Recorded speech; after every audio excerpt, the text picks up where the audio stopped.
우리나라 국민이 수산물 정말 좋아합니다. 맞아요.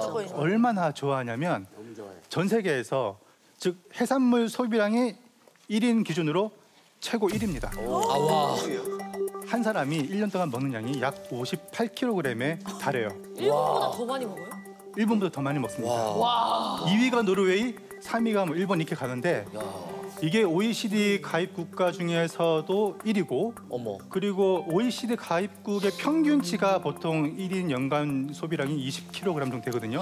2배 가까이 된다고 보시면 돼요. 저희 다 일조했죠. 국주 씨도 그렇고 저희도 그렇고 몇 마리씩 막 저희 집에 올 야식으로도 때도. 많이 먹고 그런 거 있잖아요. 꼭 살 안 찌는 거 먹으려면 회시키고 막 그러잖아요. 맞아. 기본적으로 좀 많이 먹긴 하죠. 그리고 우리가 또 횟뿐만 얘기했어요.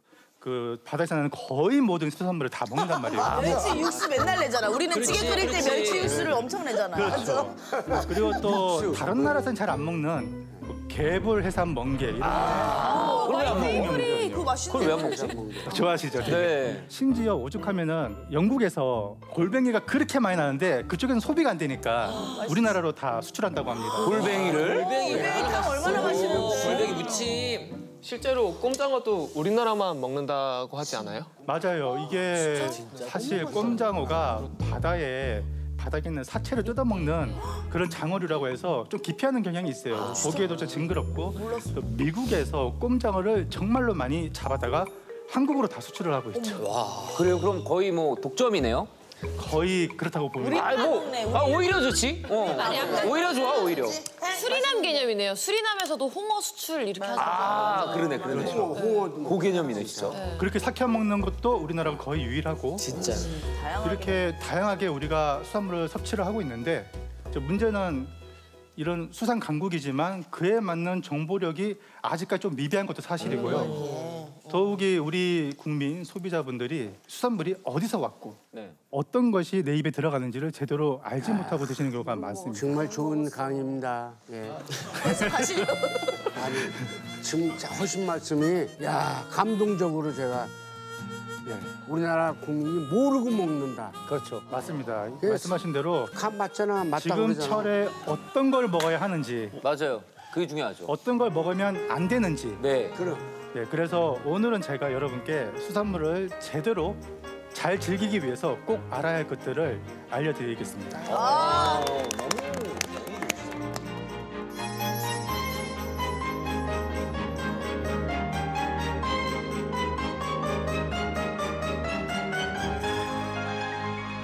여러분, 제가 평소에 가장 많이 듣는 질문이 있는데 그게 뭔지 아세요? 제철. 어떤 지금 제일 맛있는 게 뭐냐? 아니 어떤 고기가 제일 맛있어요, 뭐. 지금 뭐 먹어야 맛있어요? 맞아요.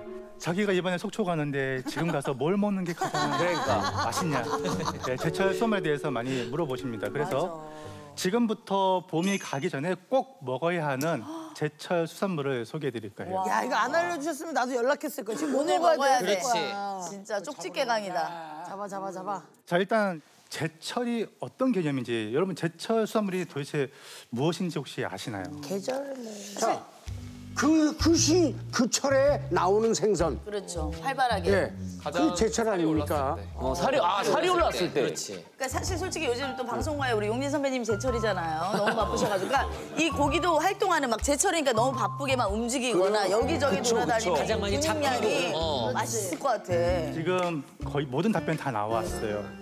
일단은 사람들이 딱 생각했을 때 지금 가장 많이 잡히고 가장 많이 소비되는 철을 제철로 생각을 합니다. 근데 조금 더 나아가면 근본적으로는 그 생선이 가장 맛있을 때겠죠. 기름기가 가득 오르고 살이 통통하게 쪘을 때 그때가 언제냐면 생선마다 달라요. 그래서 조금 어려운 거예요.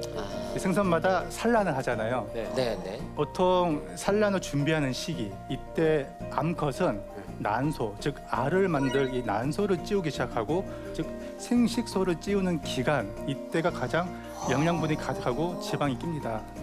그래서 예를 들면은 5월부터 6월 사이에 산란을 한다. 그러면 그 생선은 제철이 언제냐면 대략 1월부터 한 4월까지라고 보시면 돼요. 마찬가지로 한 9월에 산란하는 생선이 있습니다. 예를 들어서 민어가 그렇죠? 그럼 민어의 제철은 한 6월부터 한 8월까지. 이때가 가장 살이 찌고 기름이 많고 맛있을 때.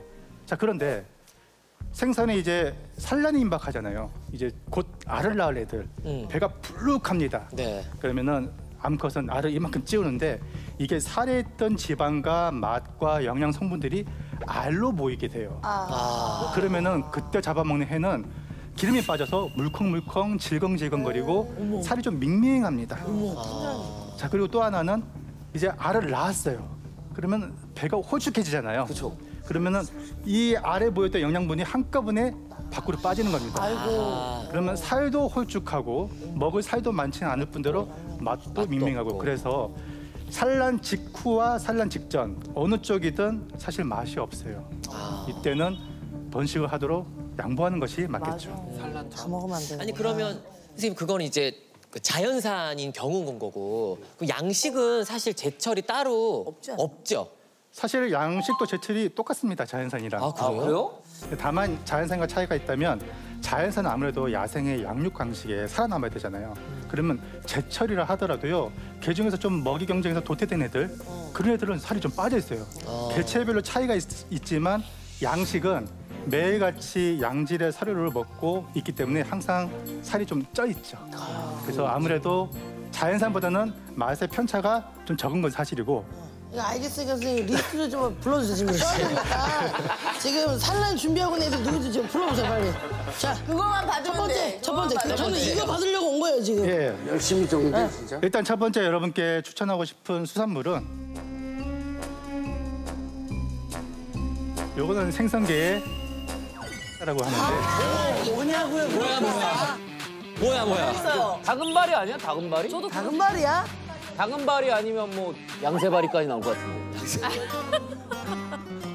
일단은 봄의 제철 생선 중에 하나가 바로 금태라고 있습니다. 아 들어봤어. 아 맞아. 야 이거 금태가. 저게 그 금태야? 그놈 참 맛있겠다. 이름부터 일단 부티가 금태는 어떻게 먹어야 돼? 나 한 번도 안 먹어봤어. 이게 보통은 금태라고 말을 하는데 표준명은 눈볼대라고 보시다시피 눈이 엄청 큽니다. 맞아 눈이 엄청 커. 그래서 눈볼대라고 하고 또 부산에서는 이제 제사상에 많이 쓰는데 흔히 이제 빨간 고기라고 저게 좀 귀한 어종이에요? 사실 이 금태가 가격이 굉장히 비싸요. 제가 얼마 전에 한 700에서 800g 나가는 금태를 먹은 적이 있어요. 그게 한 2만 원입니다. 크기가 진짜. 한 이 정도 되면 얼마 할 것 같아요?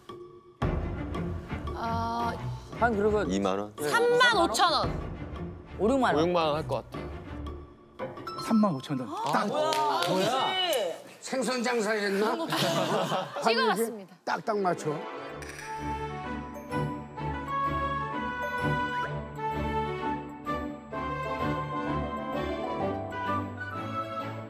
사실 이 금태가 왜 비싸냐면 자 상식적으로 생각했을 때 화로가 비싸겠어요? 죽은 선어가 비싸겠어요? 화로가 비싸죠. 그런데 이 금태는 잡히자마자 바로 죽거든요. 그래서 선어로 유통되는데 이게 약간 고등어 같은 놈. 약간 고등어. 그런데도 화로만큼 비싼 애예요. 이게 또 수심 100m에서 40m 사이 엄청나게 깊은 수심대에 서식하는 준심해성 물고기입니다. 근데 보통 이렇게 수심이 깊으면 수온이 굉장히 차가워요. 얘네들은 1년 내내 찬수온을 견디하기 때문에 늘 지방을 가지고 있습니다. 그럼에도 불구하고 제가 봄에 이 금태를 추천한 이유, 금태가 산란기가 대략 7월에서 10월 사이인데 그러면 제철이 언제죠? 지금부터 바로 한 6월까지. 그리고 또 하나, 제가 지금 금태를 추천한 이유가 많이 비싸잖아요. 특히 가을부터 겨울 사이 굉장히 비쌉니다. 그런데 이 봄부터 한 여름, 늦게까지는 초가을까지는 금태 가격이 좀 내려가 있대요. 저는 제일 궁금한 게 금태 그래 그거를 어느 집에 가서 먹어야 맛있게 먹나 아니면 어떻게 요리를 해야 가장 맛있게 먹는지 그런 게 사실 저희는 궁금하거든요. 맞아. 지금 저희 데이터에 금태 맛집 이러면 떠오르는 데가 없어. 사실 금태만 전문적으로 다루는 식당 거의 없다고 그죠? 보면 돼요. 못 봤어요. 제가 추천하고 싶은 거는 여러분이 직접 구매를 해서 집에서 드시는 방법. 이게 그나마 저렴한데 아니 어디서? 어떻게 요리해요? 어떻게? 첫 번째는 금태 구이입니다. 구이. 근데 그냥 팬에다 굽는 게 아니고 조금 더 특별한 방법을 소개해 드릴게요. 요거는 진짜 호텔에서 나오는 방식인데 여러분들 충분히 따라할 수가 있어요.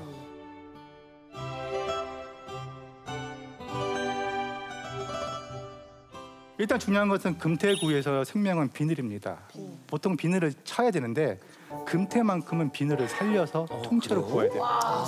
저렇게. 그럼 더 비린내 나는 거 아니에요? 절대. 가급적이면 이제 수산물 시장 가서 원물을 구매하시고 손질을 할 때 내장을 빼달라고 하세요. 그리고 자반고등어처럼 반을 갈라서 펼쳐달라고 하세요. 비늘은 절대 치지 말고.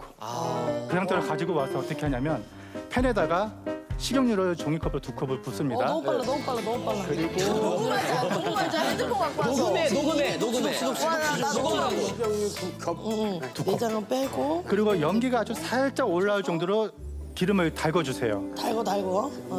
그리고 집에 망 있잖아요. 쇠망으로 된 데가 금태 껍질이 위로 가게끔 올리고 껍질이 위로. 오케이. 쇠국자로 달군 기름을 이제 위에다가 튀기듯이. 그쵸, 비늘만 부어주는 겁니다. 나이스 멘트. 이렇게 일어나겠네요. 맞아요.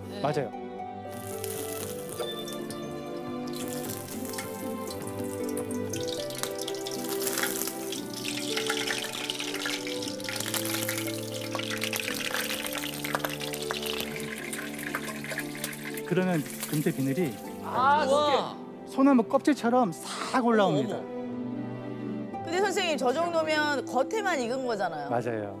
그리고 나서 집에 오븐이나 거기 넣어놓고 한 10분에서 15분 정도 구워주시면 마무리. 그리고 이제 내기 전에 소금 뿌리고 그렇게 내면 됩니다.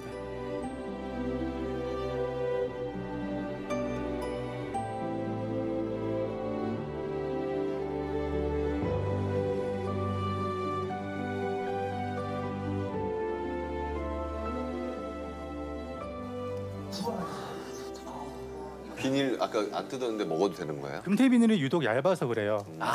입에 넣으면 바사삭 부서지면서 흔히 말하는 겉바속촉.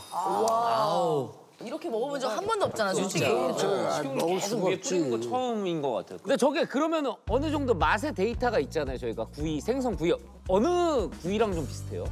솔직히 말씀드리면 비교할 만한 생선이 없어요. 그럼 먹어봐야겠네. 거의 먹어봐야겠네. 부러워요, 무조건. 참치. 예, 독보적이라고 보시면 되고. 보적이면 먹어봐야지. 저거 드셔보신 분 있으세요? 혹시? 저 먹어봤어요. 있어? 어디서? 제가 먹었을 때 느낌은 옥돔인데 엄청 더 고소하고 뭔가 지방이 더 많은 느낌? 맞아요. 네. 바로 표현해 주셨어요. 네, 제가 느꼈을 때 그런 맛이었어요. 저는 그 메로구이 맛도 약간 나는 것 같았어요. 부드럽잖아, 매력. 돔이 굉장히 부드럽거든요. 이게 살이 굉장히 부드럽고 그리고 이제 메로구이 말씀하셨는데 지방이 엄청 많아서 고소합니다. 그 두 개를 다 갖춘 거라고 보시면 돼요. 너무 맛있겠다. 이거 방송 나간 날 금태 사러 많이 가실 것 같아, 진짜.